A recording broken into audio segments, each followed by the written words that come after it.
I was in recovery for 4 hours after my C-section. My husband was with me. My daughter was in the NICU for monitoring, nothing serious, a precaution the doctors had recommended. And in those 4 hours, while I was lying in a hospital bed unable to walk, my mother-in-law found the hospital chaplain and had my newborn daughter baptized into a faith that my husband and I had explicitly agreed we would not impose on our children. I found out 3 days later when I was home and opening the card she had sent. There was a baptismal certificate inside. I need to tell you who I am and who my husband is, because the religion piece is not the center of this story, even though it is what happened. The center of this story is about consent and about who has the right to make decisions for a person who cannot yet make them for herself. My name is Anne. I am 43. My husband is James. We are not religious people. We are not anti-religious people. I think that distinction matters. We have friends and family members whose faith is deep and real and important to them, and we hold that with respect. We simply do not share it, and we decided early in our marriage that we would raise our children outside of any specific religious tradition and let them come to their own conclusions when they were old enough to have them. James's mother, Teresa, is a devout Catholic. This is not a secret and never has been. Her faith is genuinely central to her life. She attends Mass, she keeps her sacraments, she prays daily in a way that is visible and real. She raised James in this tradition. James left it in his 20s, gradually and without drama. He holds his mother's faith with respect even as it is not his own. He had told Teresa before my daughter was born that we would not be baptizing her in the Catholic Church. We told her directly in a conversation that James led and that I was present for. Teresa expressed sadness. She said she believed baptism was spiritually necessary and that she worried for the child's soul. James said he understood and respected her belief and asked her to respect ours. She said she would try. I believed she would try. The trying felt like something she genuinely meant to do. My daughter was born by emergency C-section in March. The emergency designation came late in the labor and happened quickly. The baby's heart rate had dropped, and the decision was made within minutes. I was not frightened exactly, because the medical team was calm and efficient, but I was in the particular suspension of a person who has moved too fast through a threshold and has not yet caught up to where they now are.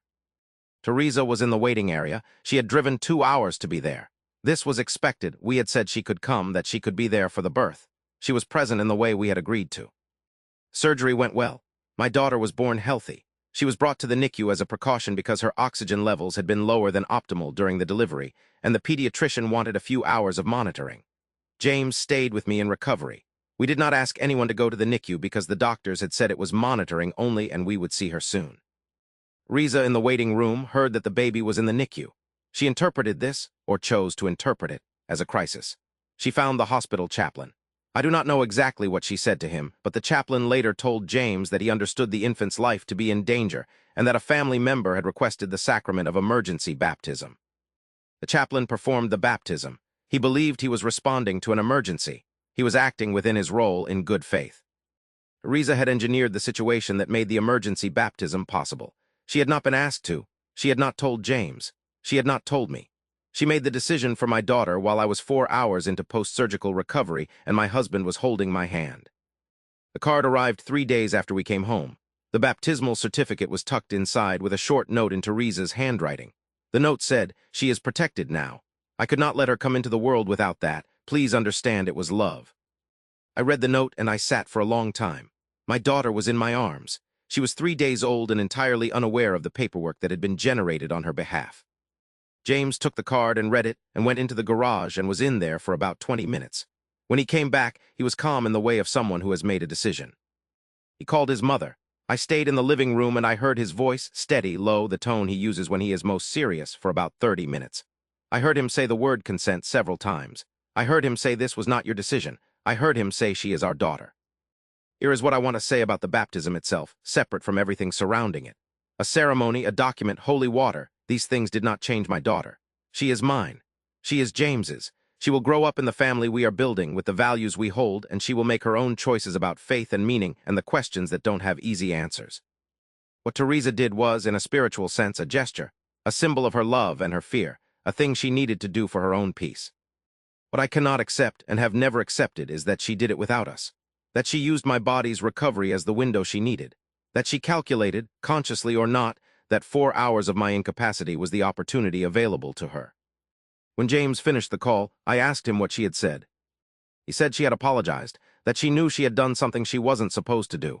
She said she had panicked, the NICU, the fear, the conviction that an unbaptized soul was in danger, and she had acted from fear. She said she was sorry. I believe the panic was real. I believe the fear was real. I do not believe the panic and the fear fully explain the choice, because panic and fear happen fast and the baptism required finding the chaplain and constructing a story about emergency need.